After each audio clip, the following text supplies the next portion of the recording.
He owned millions and was used to buying anything he wanted. But on Christmas Eve, the billionaire CEO stumbled upon a little girl sleeping among the trash. Her truth shook him more than any deal ever could. Snow fell in thick, quiet layers across New York City, covering the streets in a pale, shimmering blanket. Holiday lights blinked in every shop window, and carolers' voices drifted faintly from a distance, carried on the cold December air. For most people, Christmas Eve was a night of warmth and togetherness, a night for families to gather around glowing trees and exchange gifts wrapped in ribbons.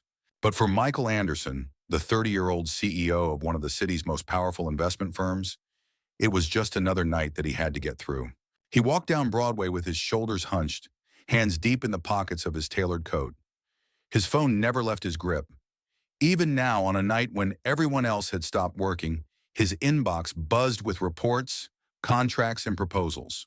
The blue light of the screen reflected in his brown eyes, tired and restless, as though the numbers on those emails mattered more than the snowflakes melting against his dark hair. Michael could have been at any number of glittering holiday parties that his business acquaintances hosted across the city. He had invitations to private galas in penthouses with champagne flowing until dawn. Invitations he declined with the same detached politeness every year. He could have been seated at a family dinner, like the ones he used to dream about as a boy. But the truth was he had no family left to visit. The city was full of light, laughter, and love, but none of it belonged to him. As he passed a restaurant, warm light spilled out through its frosted windows. He caught a glimpse of people raising glasses, children unwrapping early presents, couples leaning close, their faces glowing in the candlelight. For a fleeting moment, he slowed, as though tempted to step inside, but then his expression hardened. He had no place in that kind of world. With a small shake of his head, he continued on, his expensive shoes crunching against the icy sidewalk. The further he walked, the emptier the streets became. The festive music faded, replaced by the hum of street lamps and the hiss of passing cars on slick pavement.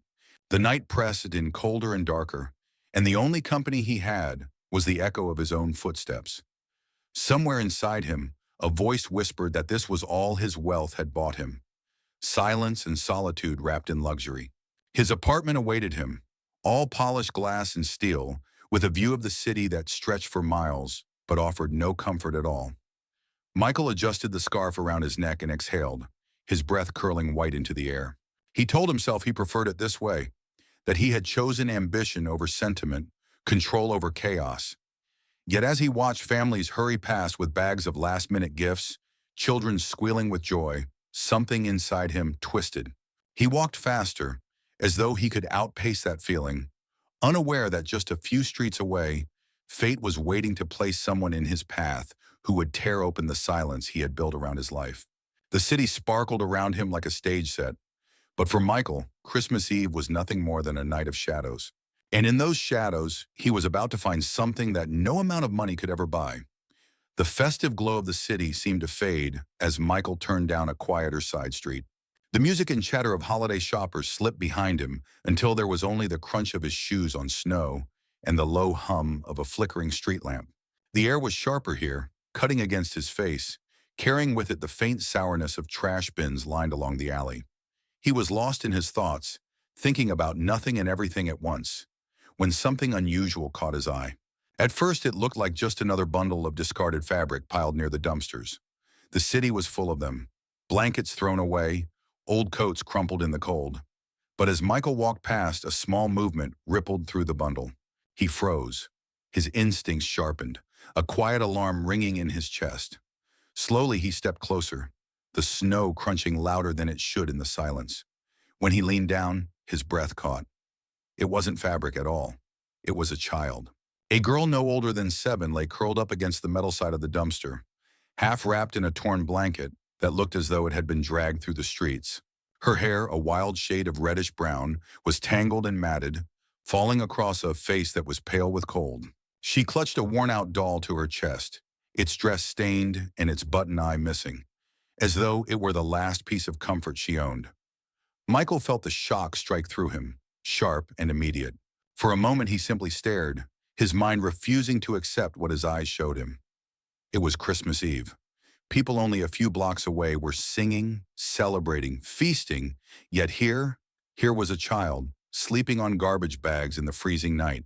The girl shivered, her small body twitching against the cold, and a wave of protectiveness rose in him so suddenly it nearly knocked the air from his lungs. He crouched, moving carefully, not wanting to startle her.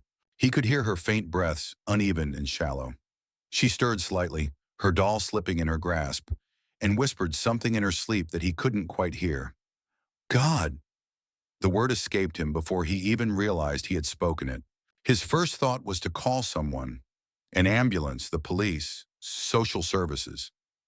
That would have been the logical thing, the professional thing. But as he looked at the girl again, curled up against the waste of the city, logic seemed cruel. Calling someone meant leaving her here, even for a moment, and his gut rebelled against the idea. The snow thickened, flakes catching in his hair as he hovered over her, torn between action and disbelief. He had seen poverty before. He had written checks to charities, toured shelters for the cameras, spoken about corporate responsibility. But this wasn't a report on his desk or a stage visit. This was real, raw, and unbearably human. He pulled his scarf from around his neck and gently draped it over her small shoulders. The girl shifted, her eyelids fluttering, and for the briefest second her green eyes opened, bright even in the dim light. They fixed on him with a mixture of fear and confusion before sliding shut again. Michael's chest tightened. He realized with startling clarity that this moment, this child, was about to change something inside him that he had long believed unchangeable. He straightened slightly, snow still falling, and knew that whatever else happened tonight, he couldn't walk away. The city celebrated Christmas with lights and music, but for Michael Anderson, it had just delivered a revelation in the quiet, forgotten corner of an alley. A 7-year-old girl asleep on garbage bags, and the undeniable truth that his life would never be the same again. Michael knelt lower, the cold from the pavement seeping through his tailored coat as he reached out a cautious hand. His fingers hovered for a moment above the girl's shoulder, trembling slightly, not from the weather but from the unease of what he was about to do. When he finally touched her, the contact was feather-light, the brush of warmth against her chilled skin. The reaction was immediate. The girl jerked awake with a startled cry, her thin body recoiling against the filthy brick wall behind her. Her green eyes flashed wide open, filled with a raw mix of terror and defiance. For a moment she looked less like a child and more like a cornered animal, her breath coming in sharp, ragged bursts. She clutched the ragged doll tighter against her chest as if it could shield her from him. "Don't touch me!" Her voice was hoarse, the words torn from her throat. "I'm fine. I don't need anybody." Michael froze, his hand dropping immediately. He lifted his palms open and empty to show her he meant no harm. "It's okay," he said gently, his voice steady despite the pounding of his heart. "I won't hurt you." "I promise," the girl's lip trembled. For all her bravado, she couldn't hide the way her body shook, not just from fear but from the cold gnawing into her bones. Her teeth chattered as she tried to glare at him. "Nobody wants me," she whispered, almost to herself. "Nobody cares." Michael's throat tightened. The words cut into him, stirring something buried deep, a memory of his own childhood loneliness, when his mother worked late shifts and he sat waiting, wondering if anyone noticed how quiet the apartment was. He swallowed the ache and kept his voice soft. "That's not true. I care. What's your name?" For a long moment, she stared at him, suspicion flickering across her face. Finally, in a voice so faint he had to lean closer to hear, she answered. "Lily." "Lily," he repeated, letting the name settle in the air. It felt fragile, like glass, and he spoke it carefully, as though afraid it might break. "That's a beautiful name." She pulled the blanket tighter around her shoulders as if bracing against his words. "You don't know me." "No," Michael admitted, "but I'd like to." He shrugged off his scarf and held it out toward her. "You're freezing. Please take this. Just to keep warm." Her eyes darted to the scarf, then back to his face, as though searching for the trick, the hidden condition behind the gesture. When she didn't move, he leaned forward slowly and draped it around her shoulders himself, careful not to startle her again. The scarf swallowed her small frame, and she buried her chin into it instinctively, inhaling its faint scent of cedar and soap. For the first time, the tension in her posture eased ever so slightly.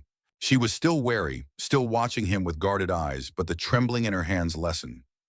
Michael felt something shift inside him at that moment, something he couldn't name but couldn't ignore. It wasn't pity. He had given to countless charities before, and it had never felt like this. It was deeper, heavier, like a weight that settled on his chest and refused to let go. "Lily," he said softly, "you don't have to be out here alone tonight. Will you let me help you? Just tonight, somewhere warm, somewhere safe." The girl clutched her doll so tightly that her knuckles turned white. Her eyes shimmered with unshed tears, though she fought to keep her expression hard. She didn't answer, but the way she glanced at the scarf, at the steam of his breath in the cold, at the sincerity in his eyes, something in her resistance wavered. And in that fragile silence, Michael knew this was the beginning of something far greater than a single night of kindness. It was the moment their lives collided, a collision neither of them had expected, but both would never forget. Michael knelt lower, the cold from the pavement seeping through his tailored coat as he reached out a cautious hand.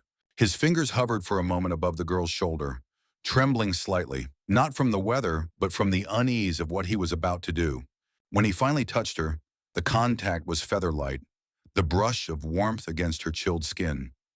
The reaction was immediate. The girl jerked awake with a startled cry, her thin body recoiling against the filthy brick wall behind her. Her green eyes flashed wide open, filled with a raw mix of terror and defiance. For a moment she looked less like a child and more like a cornered animal, her breath coming in sharp, ragged bursts. She clutched the ragged doll tighter against her chest as if it could shield her from him. "Don't touch me!" Her voice was hoarse, the words torn from her throat. "I'm fine. I don't need anybody." Michael froze, his hand dropping immediately. He lifted his palms, open and empty, to show her he meant no harm. "It's okay," he said gently, his voice steady despite the pounding of his heart. "I won't hurt you. I promise." The girl's lip trembled. For all her bravado, she couldn't hide the way her body shook, not just from fear, but from the cold gnawing into her bones. Her teeth chattered as she tried to glare at him. "Nobody wants me," she whispered, almost to herself. "Nobody cares," Michael's throat tightened. The words cut into him, stirring something buried deep. A memory of his own childhood loneliness when his mother worked late shifts and he sat waiting, wondering if anyone noticed how quiet the apartment was. He swallowed the ache and kept his voice soft. "That's not true. I care. What's your name?" For a long moment she stared at him, suspicion flickering across her face. Finally, in a voice so faint he had to lean closer to hear, she answered. "Lily." "Lily," he repeated, letting the name settle in the air. It felt fragile, like glass, and he spoke it carefully as though afraid it might break. "That's a beautiful name." She pulled the blanket tighter around her shoulders, as if bracing against his words. "You don't know me." "No," Michael admitted, "but I'd like to." He shrugged off his scarf and held it out toward her. "You're freezing. Please take this, just to keep warm." Her eyes darted to the scarf, then back to his face, as though searching for the trick, the hidden condition behind the gesture. When she didn't move, he leaned forward slowly and draped it around her shoulders himself, careful not to startle her again. The scarf swallowed her small frame, and she buried her chin into it instinctively, inhaling its faint scent of cedar and soap. For the first time, the tension in her posture eased ever so slightly. She was still wary, still watching him with guarded eyes, but the trembling in her hands lessened. Michael felt something shift inside him at that moment, something he couldn't name but couldn't ignore. It wasn't pity. He had given to countless charities before, and it had never felt like this. It was deeper, heavier, like a weight that settled on his chest and refused to let go. "Lily," he said softly, "you don't have to be out here alone tonight. Will you let me help you? Just tonight, somewhere warm, somewhere safe." The girl clutched her doll so tightly that her knuckles turned white. Her eyes shimmered with unshed tears, though she fought to keep her expression hard. She didn't answer, but the way she glanced at the scarf, at the steam of his breath in the cold, at the sincerity in his eyes, something in her resistance wavered. And in that fragile silence, Michael knew this was the beginning of something far greater than a single night of kindness. It was the moment their lives collided, a collision neither of them had expected, but both would never forget. Michael rose to his feet slowly, extending his hand, though he wasn't surprised when Lily didn't take it. She pressed herself closer to the wall, eyes darting from him to the scarf around her shoulders, as if she couldn't decide which was the greater danger, trusting him or freezing in the alley. The snow was falling harder now, coating the dumpsters, softening the harsh edges of the street, but it did nothing to warm her. "Come on," Michael said gently, keeping his voice low, the way one might speak to a frightened bird. "There's a cafe just a block away. It's warm. There's food. You don't have to talk to me if you don't want to. Just don't stay out here." She didn't move. He could see her tiny chest rising and falling too fast, her fingers twitching against the worn fabric of her doll's dress. Michael let the silence stretch, refusing to rush her. Then with a careful motion, he shrugged off his coat and draped it over her shoulders, even as she stiffened. "You're shaking," he said softly. "You shouldn't have to be this cold." Something in his calm persistence seemed to wear down her defenses. She didn't take his hand, but she pushed herself off the wall, the doll still clutched to her chest, and gave the tiniest nod. That was all the permission he needed. Together they walked out of the alley, her steps short and hesitant beside his long strides. The cafe was nearly empty when they entered, the bell above the door jingling faintly. The smell of coffee and cinnamon wrapped around them, a stark contrast to the icy air outside. Michael guided her to a booth near the back, away from the windows, where the shadows offered her some measure of privacy. She slid into the seat cautiously, her eyes darting around as though expecting someone to throw her out at any moment. Michael ordered 2 hot chocolates and a plate of sandwiches without asking if she was hungry. Her thin frame and hollow cheeks gave him the answer. When the mugs arrived, steam rising in soft curls, Lily wrapped her hands around hers like it was treasure. She took a careful sip and her eyes fluttered closed for a moment, relief etched across her small features. They sat in silence until she spoke, her voice so low it was almost lost beneath the hum of the cafe's heater. "My mom died last spring. She got sick, and then she was just gone." Her eyes stayed fixed on the mug, not on him. "My dad, he left before that. Said he'd come back, but he never did." Nobody wanted me after Michael felt something twist deep in his chest. He didn't interrupt, didn't dare break the fragile thread she'd offered. "I was with a family for a little while," she continued, her words uneven. "But they said I was too much trouble. They sent me back to the home, and the kids there—" She shook her head, pulling the doll tighter against her. "They're mean. They take things. I couldn't stay. So I left." Her voice cracked on the last word, but she forced it steady again. "I'm fine on my own. I can take care of myself." Michael studied her carefully, the determination in her tone clashing with the reality of her shivering body and tired eyes. He wanted to reach across the table, to tell her she never should have had to take care of herself, but he kept his hand still. Instead, he spoke quietly. "You shouldn't have to be fine on your own. Not at 7. Her eyes flicked up to his, defensive, daring him to pity her. But what she saw in his gaze wasn't pity. It was recognition. Michael saw himself in her, a younger version of himself waiting for a mother who was too exhausted to notice the loneliness in his eyes. A boy who swore that one day he'd never be powerless again. Lily must have sensed it because her shoulders slumped ever so slightly, the fight draining from her posture.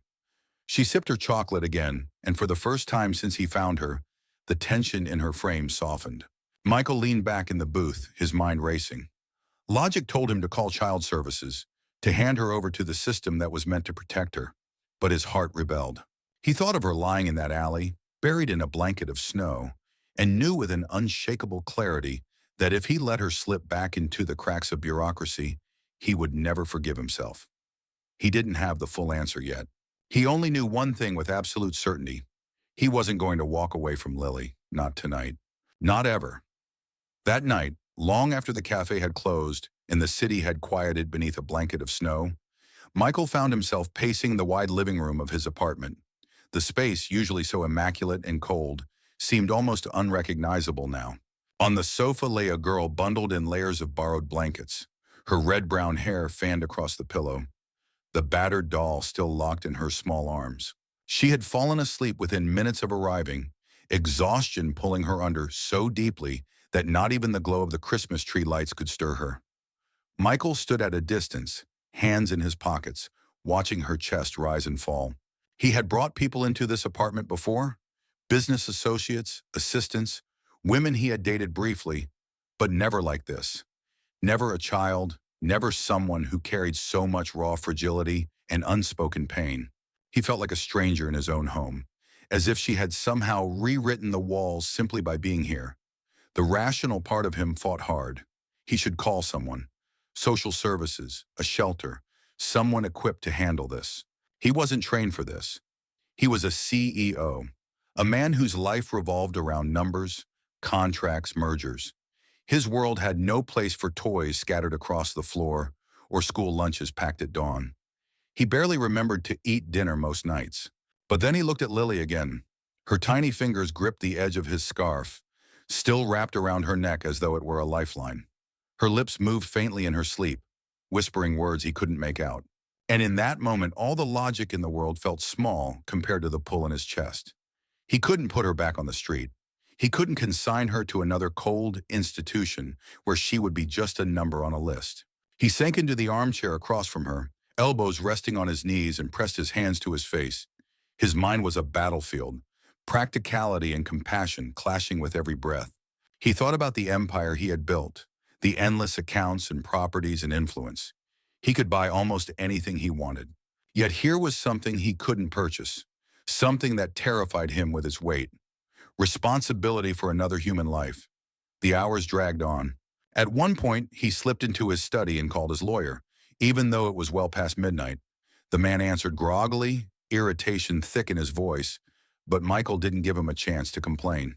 "I need you to look into guardianship laws," Michael said, his tone clipped. "Urgent. Temporary custody, adoption, whatever it takes. I need to know what's possible." There was a pause.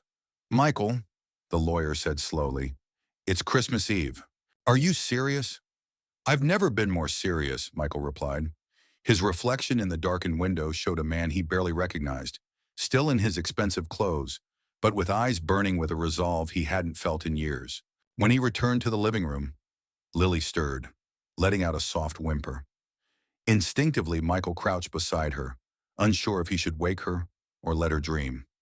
She shifted, and for a fleeting second her eyes opened, hazy and uncertain. They landed on him, and she whispered, "Don't leave." The words pierced him. He sat back on his heels, his throat tightening. "I won't," he promised, though she was already slipping back into sleep.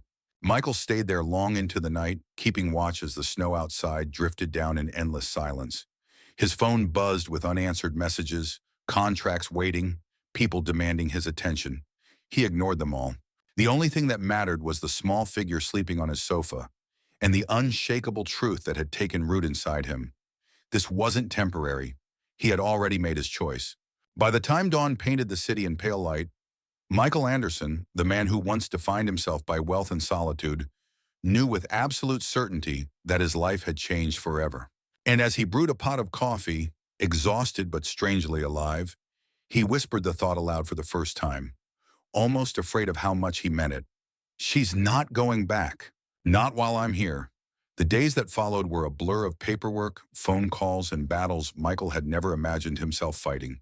His life, once carefully orchestrated around boardrooms and billion-dollar deals, was suddenly consumed by meetings with social workers, home visits, and endless evaluations. Every step of the process felt like a test he hadn't studied for, and for the first time in years, Michael was terrified of failing. Not for himself, but for Lily. The first home visit was scheduled only 3 days after Christmas. 2 women from child services arrived promptly, clipboards in hand, eyes sharp and professional. Michael led them through his penthouse, pointing out the freshly furnished bedroom he had set up for Lily. A bed with soft blankets, a desk with colored pencils, a shelf already filled with books and stuffed animals. It looked perfect, almost staged, and Michael worried they would see through it. Lily trailed behind him nervously, her doll clutched tight. One of the women crouched to speak to her, her tone gentle but probing. "Do you feel safe here, Lily? Has Michael been kind to you?" Michael's heart pounded as he waited for her answer. Lily looked at him, then at the woman, her lips pressed together in thought. Finally, she gave a small nod. "He doesn't leave me," she whispered. "He makes hot chocolate." The words were simple, but they nearly undid him. He saw the flicker of surprise in the social worker's eyes, the way she scribbled notes quickly. To Lily, kindness wasn't grand gestures or elaborate gifts. It was presence. It was warmth. And Michael realized how starved she had been for those things. But the scrutiny didn't end there. Over the following weeks, Michael was grilled by lawyers and caseworkers alike. "You're a CEO. You work 80 hours a week. How can you provide stability for a child?" one attorney demanded during a preliminary hearing. "Are you doing this for publicity? To polish your reputation?" Michael straightened in his seat, his dark eyes steady. "I don't care about headlines," he said firmly. "I care about Lily. I care about giving her a life where she's not afraid of being thrown away again." His words hung in the courtroom, heavy with conviction. Still, he knew conviction alone wouldn't win. He adjusted his schedule, delegating responsibilities within his company, stepping back from projects that once consumed his every waking hour. His board of directors bristled, investors panicked, but Michael didn't flinch. "The company will survive without me," he told them. "Lily won't." Each night, after exhausting battles with bureaucracy, he returned home to find Lily waiting for him. Sometimes she would already be asleep, curled beneath the quilt he'd bought her.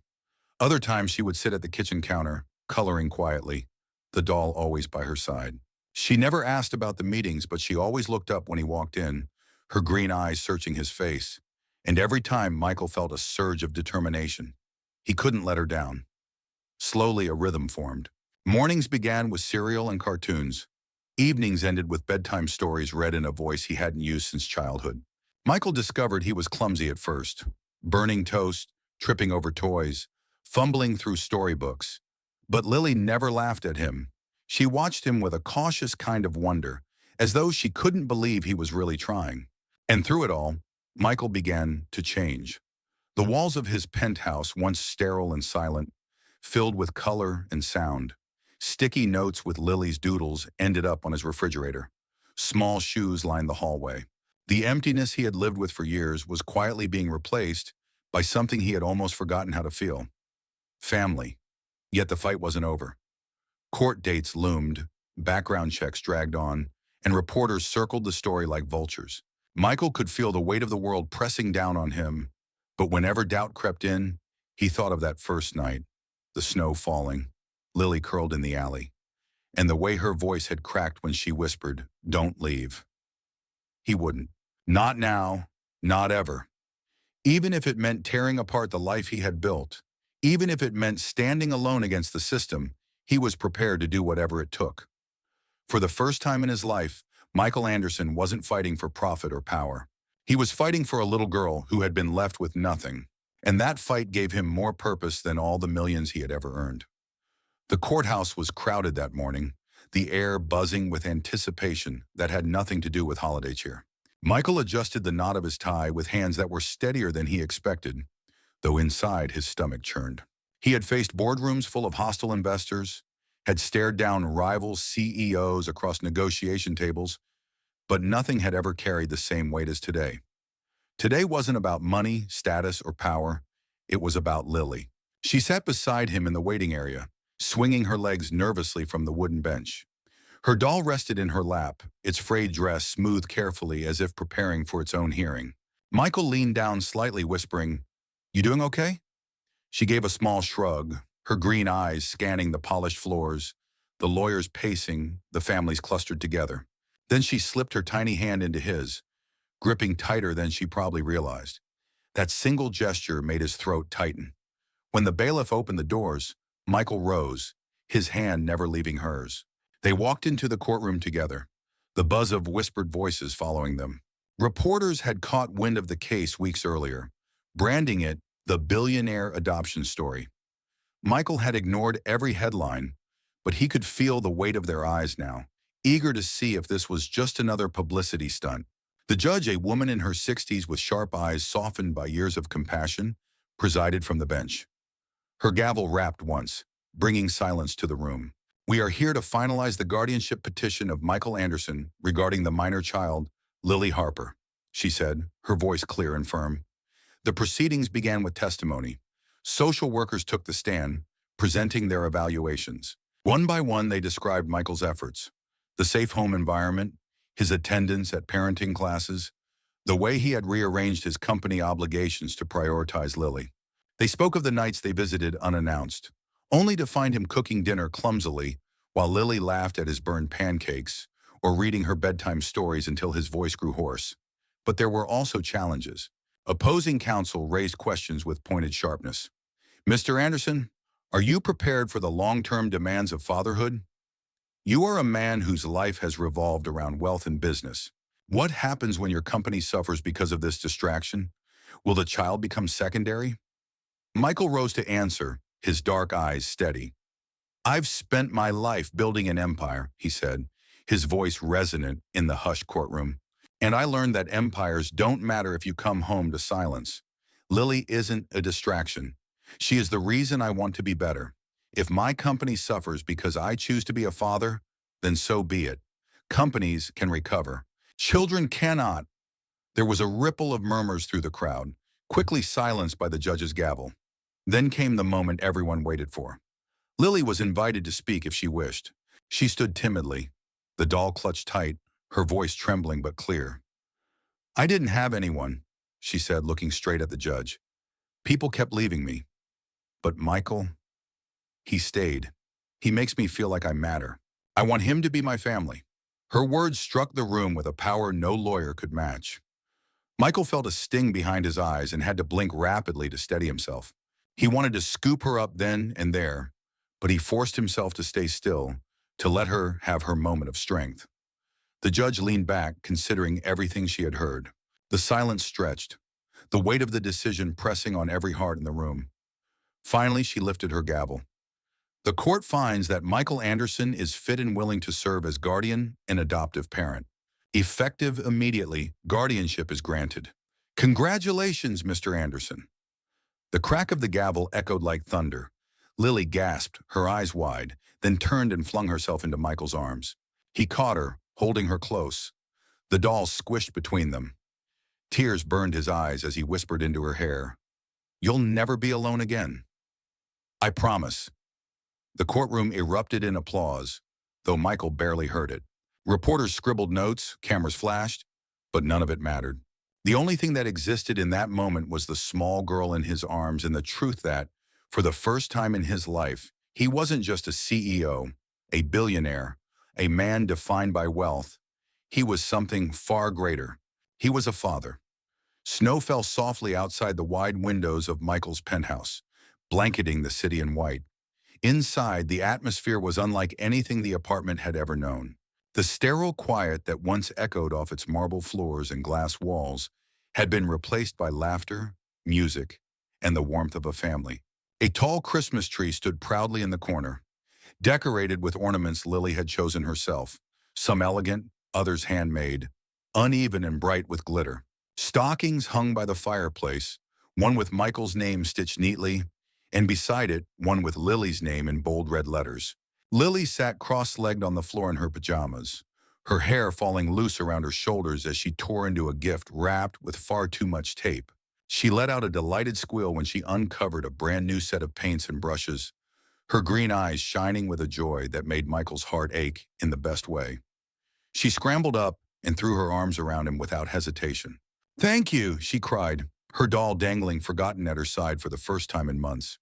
Michael laughed, hugging her tightly. "You're welcome, sweetheart. But don't thank me. Thank Santa." She pulled back, raising an eyebrow with mock suspicion. "Santa doesn't drive a black SUV." He chuckled, shaking his head. She was sharper than most of the executives he dealt with, and certainly more honest. He reached for another present under the tree, but she shook her head firmly. "Your turn," she said, pushing a small, clumsily wrapped box toward him. Michael hesitated, his chest tightening as he peeled back the paper. Inside was a photo frame Lily had painted herself, uneven strokes of blue and gold surrounding the picture she had chosen. A candid shot someone had taken of the two of them in the courtroom, the moment after the adoption was finalized, with Lily, clinging to his neck and his eyes shining with tears. Across the top she had written in crooked letters, "My dad." For a moment, Michael couldn't speak. His throat closed, and he pressed a hand against his mouth to steady himself. Lily watched him anxiously, her small hands twisting together. Finally, he reached out, pulling her into his lap and holding her close. "It's the best gift I've ever gotten," he whispered, his voice thick. "Thank you, Lily." The rest of the morning passed in a blur of wrapping paper and laughter. They baked cookies together, leaving flowers scattered across the counters and icing smeared on their fingers. Michael burned one tray, and Lily laughed so hard she nearly fell off the stool. Later, they curled up on the couch, a blanket draped over them, watching an old Christmas movie while the fire crackled softly nearby. But it wasn't just the gifts or the games that made the day extraordinary. It was the sense of belonging that filled every corner of the apartment. For the first time, Michael's home wasn't just a place to sleep between meetings. It was alive, warm, filled with memories being made. Every giggle from Lily, every clumsy attempt at cooking, every whispered "Dad" reminded him that the emptiness he had lived with for years was finally gone. As evening fell, Michael stood by the window, gazing out at the city lights glittering beneath the snowfall. Lily sat on the floor behind him, painting with her new set, humming softly to herself. He thought back to the night he first found her. The alley, the snow, the fear in her eyes, and he felt a shiver run through him. It could have gone differently. He could have walked past. He could have convinced himself it wasn't his problem, but he hadn't, and that single choice had rewritten both their lives. He turned back toward her, his heart swelling as he watched her hum, her doll now resting peacefully on the couch, no longer clutched like a lifeline. She looked up, catching his gaze, and grinned. "What?" she asked playfully. "Nothing," he said, smiling softly. "Just Merry Christmas, Lily." "Merry Christmas, Dad," she replied, her voice steady and sure. And in that moment, Michael understood the truth that had stunned him from the start. It wasn't the millions in his bank accounts or the empire he had built that made him wealthy. It was this: the little girl with paint on her fingers and love in her eyes. The family he had found when he least expected it.